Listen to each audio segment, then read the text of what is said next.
आज हम बात करेंगे एक ऐसे मुद्दे पर जो हरियाणा के अरावली पहाड़ों के भविष्य को लेकर चर्चा में है। यह है अरावली जंगल सफारी प्रोजेक्ट, जो एक तरफ टूरिज्म और कंजर्वेशन का वादा करता है, लेकिन दूसरी तरफ इसे जंगल और वन्य जीवों के लिए खतरा भी बताया जा रहा है। तो चलिए इस कहानी को शुरू से समझते हैं और देखते हैं कि यह प्रोजेक्ट क्या है और इसके पीछे क्या प्लानिंग है और इस पर क्यों इतना ज्यादा विवाद हो रहा है। दोस्तों, सबसे पहले ये समझ लेते हैं कि अरावली जंगल सफारी प्रोजेक्ट है क्या। हरियाणा सरकार ने 2022 में इस प्रोजेक्ट का ऐलान किया था, जब मनोहर लाल खट्टर, जो अब केंद्रीय मंत्री हैं, हरियाणा के मुख्यमंत्री थे। ये प्रोजेक्ट अरावली पहाड़ों में गुरुग्राम और नूह जिलों के 10,000 एकड़ जमीन पर बनाया जाना है। इसका मकसद है दुनिया का सबसे बड़ा जंगल सफारी पार्क बनाना, जो शारजाह के सफारी पार्क से 5 गुना बड़ा होगा। दोस्तों, शारजाह का पार्क जो यूएई में स्थित है 2000 एकड़ में बना है और यह प्रोजेक्ट उससे कहीं ज्यादा बड़ा होने वाला है। अब सवाल यह है कि इस प्रोजेक्ट में क्या क्या होगा। हरियाणा वन विभाग ने इस प्रोजेक्ट के पहले चरण का ड्राफ्ट तैयार कर लिया है, जो 2500 एकड़ जमीन पर होगा। इसमें इंटरनेशनल लेवल की सुविधाएं होंगी, जैसे कि बड़े जंगली जानवरों के लिए खास एनक्लोजर, पक्षियों के लिए एवियरी, सांपों और रेंगने वाले जीवों के लिए हर्पेटेरियम, बॉटनिकल गार्डन, नेचर ट्रेल्स और एक अंडर वाटर वर्ल्ड एग्जिबिट। इसके अलावा सरकार का कहना है कि स्थानीय प्रजातियों के पेड़ लगाए जाएंगे। अरावली ग्रीन वॉल प्रोजेक्ट के तहत मात्र वन नाम की पहल के जरिए गुरुग्राम फरीदाबाद रोड के पास 750 एकड़ में एक थीम बेस्ड शहरी जंगल बनाया जाएगा, जिसमें करीब 20,000 पेड़ लगाने की योजना है। इस प्रोजेक्ट का केंद्र गुरुग्राम के दक्षिण में साकटपुर गांव के पास होगा। प्रवेश द्वार साकटपुर सोहना के पास ताउदू सोहना रोड और नौरंगपुर में बनाए जाएंगे।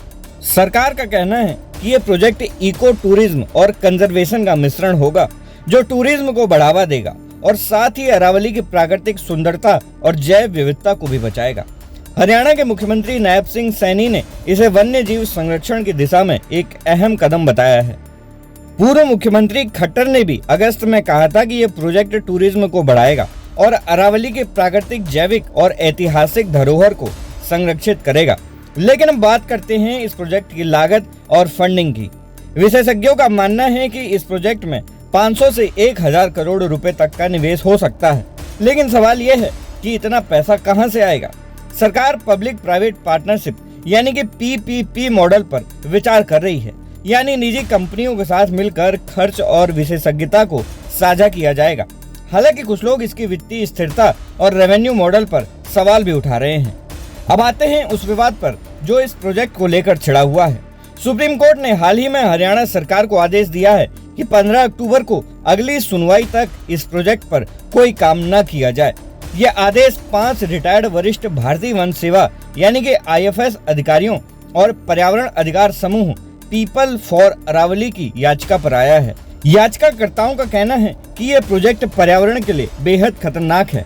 मुख्य याचिकाकर्ता डॉक्टर RP बलवान, जो हरियाणा के पूर्व कंजर्वेटर ऑफ फॉरेस्ट रह चुके हैं, ने यह कहा कि यह पार्क गुरुग्राम और नूह के अरावली इकोसिस्टम के लिए मौत की घंटी साबित हो सकता है। उनका कहना है कि यह प्रोजेक्ट गलत डिजाइन वाला है, जिसका मकसद पर्यावरण संरक्षण की बजाय कमर्शियल और रिक्रिएशनल गतिविधियों को बढ़ाना और रेवेन्यू कमाना है। एक और याचिकाकर्ता विनोद भाटिया, जो हरियाणा के पूर्व additional principal chief conservator of forest हैं, ने कहा कि इस प्रोजेक्ट का इंफ्रास्ट्रक्चर हरियाणा के आखिरी कार्यशील अरावली वन्यजीव कॉरिडोर को नष्ट कर देगा। ये कॉरिडोर फरीदाबाद के मंगर बानी ग्रोव को दिल्ली के असोला वन्यजीव अभ्यारण्य से जोड़ता है। अगर ये कॉरिडोर टूट गया तो वन्यजीव का आगमन रुक जाएगा, जो उनके लिए एक बड़ा खतरा हो सकता है। लेकिन ये विवाद यहीं खत्म नहीं होता। एक और बड़ा मुद्दा है अरावली पहाड़ों की नई परिभाषा। हरियाणा सरकार ने अरावली पहाड़ों को परिभाषित करने के लिए नया मानदंड सुझाया है, जिसमें केवल 2.5 से 1 अरब साल पुरानी की चट्टानों और 100 मीटर से ऊंची पहाड़ियों को ही अरावली माना जाएगा। इसका मतलब है कि हाल के युग की चट्टानें और 100 मीटर से कम ऊंचाई वाली पहाड़ियां इस परिभाषा से बाहर हो जाएंगी। पूर्व कंजर्वेटर ऑफ फॉरेस्ट दक्षिण हरियाणा MD सिन्हा का कहना है कि इस नई परिभाषा से गुरुग्राम और फरीदाबाद की ज्यादातर अरावली पहाड़ियां आधिकारिक नक्शों से गायब हो जाएंगी। इससे इन क्षेत्रों को सुप्रीम कोर्ट की संरक्षण नीतियों का लाभ नहीं मिलेगा। इसका नतीजा ये हो सकता है कि इन जमीनों पर रियल एस्टेट और खनन की गतिविधियां शुरू हो जाएंगी, जो पर्यावरण के लिए बहुत नुकसानदायक हो सकती हैं।